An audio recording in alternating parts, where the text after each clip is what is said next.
Lokesh really great. ఎందుకో చూద్దాం. తెలుగుదేశం పార్టీకి నారా లోకేష్ ఒక వరం. ఔత్సాహిక యువ నాయకులకు లోకేష్ కార్యాచరణ ఒక కేస్ స్టడీ. తెలుగు జాతి భవితకు లోకేష్ రూపంలో ఒక సమాధానం. దేశంలోనే ఆదర్శ రాజకీయవేత్తగా గుర్తింపు పొందుతున్న లోకేష్ రాజకీయ దిద్దుబాటు చర్యలు ప్రారంభించిన నేచర్. జిరాఫీలకు పొడవైన మెడ ఎందుకు ఉంటుంది? అవి తిరిగే ప్రాంతాలలో ఉండే పొడవైన చెట్ల నుంచి శాకాహారాన్ని సంగ్రహించేందుకు అనువుగా ఆ ఏర్పాటు జరిగింది. తాబేళ్లకు శరీరం పైన గట్టి కవచం ఎందుకు ఉంటుంది? వేగంగా కదలలేని బలహీన జీవి అయినందున ఆ విధమైన ఏర్పాటు జరిగింది.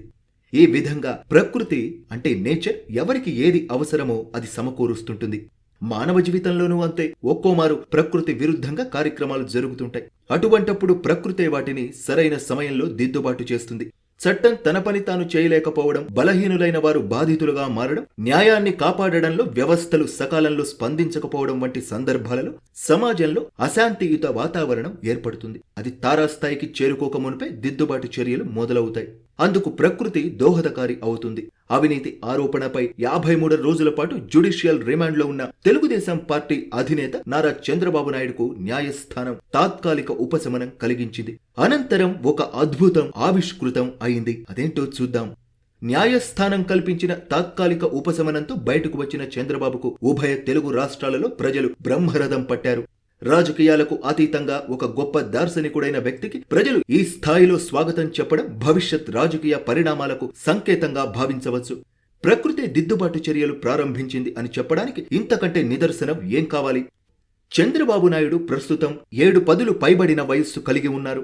దేశంలో ఇప్పటివరకు రాణించిన రాజకీయ నాయకుల వయస్సును ప్రామాణికంగా తీసుకుంటే చంద్రబాబు మరో 15 సంవత్సరాల పాటు రాజకీయంగా క్రియాశీలంగా ఉండే అవకాశం ఉంది. ఆ తదుపరి అన్న ప్రశ్నకు ప్రకృతే నారా లోకేష్ రూపంలో సమాధానమిచ్చింది.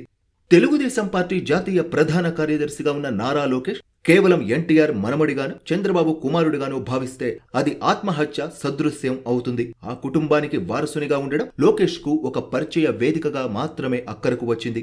దానినే అర్హతగా ఎంత మాత్రం భావించకూడదు. నారా లోకేష్ కారణజన్ముడు అని చెప్పడం అతిశయోక్తి అయితే కాదు. ఎందుకంటే ఏదైనా ఒక గొప్ప కార్యక్రమానికి ప్రారంభోత్సవం చేసినప్పుడు ఏదైనా ఒక మొక్కను నాటడం ఆనవాయితీ. అదేవిధంగా మదరాసి పరదాల మాటు నుంచి తెలుగు జాతిని విముక్తం చేసి సంక్షేమం అన్న పదాన్ని పరిచయం చేసి పెత్తందార్లకే పరిమితమై ఉన్న రాజ్యాధికారులు పేదలను భాగస్వామ్యం చేసే మహత్కార్యం కోసమే తెలుగుదేశం పార్టీ ఆవిర్భవించింది. ఇది సైతం ప్రకృతి చేసిన ఏర్పాటుగానే భావించవచ్చు. ఆ తెలుగుదేశం పార్టీ అధికార పగ్గాలు చేపట్టిన శుభ సందర్భంలోనే నారా లోకేష్ ఆ కుటుంబంలోనే జన్మించారు. 1983లో పార్టీ అధికార పగ్గాలు చేపట్టిన జనవరి 9వ తేదీకి సరిగ్గా 14 రోజుల తర్వాత అంటే జనవరి 23వ తేదీన లోకేష్ జన్మించారు. అప్పట్లో అందరూ దానిని యాదృశ్చికంగా జరిగిన సంఘటనగానే భావించారు. తెలుగుదేశం పార్టీతో పాటే లోకేష్ సైతం సమాంతరంగా ఎదగసాగారు. పార్టీలో మాదిరిగానే లోకేష్ జీవితంలోనూ ఎత్తుపల్లాలు ఉన్నాయి. అయితే ప్రస్తుతం లోకేష్ కార్యాచరణను పరిశీలిస్తుంటే భవిష్యత్ పరిణామక్రమాన్ని, అవసరాలను దృష్టిలో పెట్టుకుని ప్రకృతే ఆ విధంగా ఏర్పాటు చేసినట్టు అవగతం అవుతోంది. సమాజానికే కాకుండా తెలుగుదేశం పార్టీకి సైతం నారా లోకేష్ ఒక వరంలా మారారని చెప్పాలి. నారా లోకేష్ లెజెండరీ, విజనరీ రాజకీయ కుటుంబాలకు వారసుడు మాత్రమే కాదు, స్వీయ కృషి, పట్టుదల, అకుంఠిత దీక్ష, దక్షతతో తనను తాను ఆవిష్కరింపచేసుకున్న యువతరం ప్రతినిధి. అవమానాలు, అవహేళనలకు కృంగిపోకుండా లోకేష్ తనను తాను మలుచుకున్న తీరు నేటి రాజకీయాలలో రాణించాలనుకునే యువతరానికి ఒక కేస్ స్టడీ అని చెప్పవచ్చు. రాజకీయ జీవితంలో ఏనాడు ఎరుగని అపనిందతో జైలు గోడల మధ్య తండ్రి, తన తండ్రిని వెన్నంటే తల్లి, తన భార్య ఇరువురు రాజమండ్రి వీధుల్లోనే బస్సుల్లోనే నిద్ర. అల్లారు ముద్దుగా పెంచుకున్న ఒక్కగానొక్క కుమారుడు విద్యాభ్యాసం రీత్యా వేరొక ప్రాంతంలో తండ్రితో పాటు తనపైన కేసులు, ఏ క్షణాన ఆయన అరెస్ట్ చేసే పరిస్థితులు.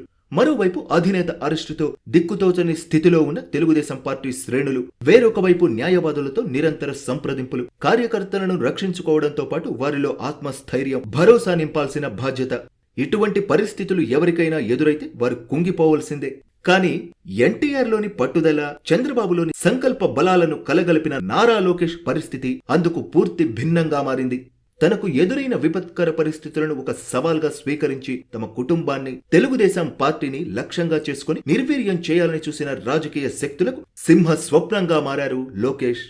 అన్ని రకాల బాధలను పంటి బిగువన భరిస్తూ తన తండ్రి కోసం న్యాయ పోరాటం జరుపుతూ ఇటు పార్టీ శ్రేణులకు పూర్తి స్థాయిలో భరోసా కల్పిస్తూ నారా లోకేష్ ఎంతో పరిణితి కనబరుస్తున్నారు. చంద్రబాబు తర్వాత తెలుగుదేశం పార్టీ, తెలుగు జాతి పరిస్థితి ఏమిటి, ఎలా ఉంటుంది అన్న ప్రశ్నలకు నారా లోకేష్ సమాధానమయ్యారు. ఎన్టీఆర్ ను, చంద్రబాబును ఆదరించిన విధంగానే నారా లోకేష్ ను సైతం తెలుగు కుటుంబాలు అన్ని తమ ఇంటి బిడ్డగా ఆదరిస్తున్నారు. ప్రస్తుత పరిస్థితుల్లో నారా లోకేష్ పై ఎన్నో గురుతర బాధ్యతలు ఉన్నాయి. ఉత్తుంగ తరంగంలా ఎగసిపడే యువరక్తాన్ని ఉగ్గబట్టి ఎంతో పరిణితితో ఇప్పుడు వ్యవహరిస్తున్న విధంగా ఉండాల్సిన అవసరముంది. అదే సమయంలో వందిమాగధ సంస్కృతికి బానిస కాకుండా అనుభవజ్ఞులైన వారి సలహాలు, సూచనలు ఎప్పటికప్పుడు స్వీకరిస్తూ వాటిని తనదైన పంథాలో ఆచరణలో పెట్టాలి. దేశాన్ని ఏకఛత్రాధిపత్యంగా పాలించిన ఇందిరాగాంధీ సైతం ఏ నిర్ణయం తీసుకోవాలన్నా పివి నరసింహారావు వంటి మేధావుల సలహా, సూచనలతోనే ముందుకు వెళ్లేవారు. లోకేష్ సైతం అదే తరహాలో వెళితే రాజకీయపు పరమపద సోపానంలో శిఖర స్థానానికి చేరుకోవచ్చు. బెల్లం చుట్టూ చీమలు చేరినట్టు ఎంతో మంది తమ స్వీయ స్వార్థ ప్రయోజనాల కోసం లోకేష్ చుట్టూ చేరే అవకాశం ఉంది. ఆ ముసుగులో నేరారోపణలున్నవారు, అసాంఘిక శక్తులుగా ఉన్నవారు సైతం లోకేష్ చెంత చేరి ఆయన రాజకీయ ఎదుగుదలకు కళ్లెం వేసే ప్రమాదముంది. అటువంటి వారి పట్ల లోకేష్ ఎంతో అప్రమత్తంగా వ్యవహరించాలి. ఎందుకంటే లోకేష్ వంటి అగ్ర నాయకుని మాత్రమే కాదు, ఆయన ప్రతి కదలికను సమాజం, రాజకీయ ప్రత్యర్థులు వేయి కళ్లతో గమనిస్తుంటారు. వీటన్నింటినీ పరిగణలోకి తీసుకుని జాగరూకతతో వ్యవహరిస్తే దేశ రాజకీయ యవనికపైనే నారా లోకేష్ విభిన్నమైన, వినూత్నమైన, ఆదర్శవంతమైన నాయకునిగా రూపుదిద్దుకుంటారు అనడంలో ఎలాంటి సందేహం లేదు.